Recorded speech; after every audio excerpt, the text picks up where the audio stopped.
Ești sigur?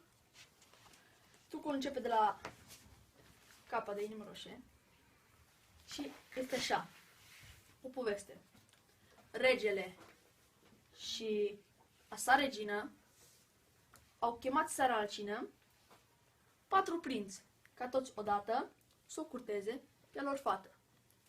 Ei trebuie să o cucerească, ea trebuie să se gândească, dar ea nu-i ca alte fete, a găsit la toți defecte. 10 coșuri mari pe frunte și alte 9 mai mărunte.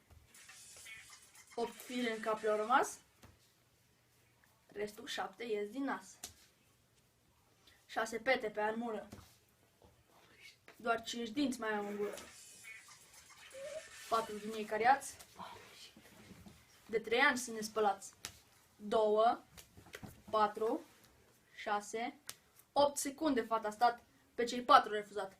Adi, Alin, Andrei, Anton și-a fugit cu un bufon. Cei 2 s-au căsătorit, fericiții au trăit și-au avut fără regrete 3 băieți și 2 fete. Și un băiat au mai avut și bufoni el s-a făcut. Și în fața voastră este și v-a spus scurta poveste.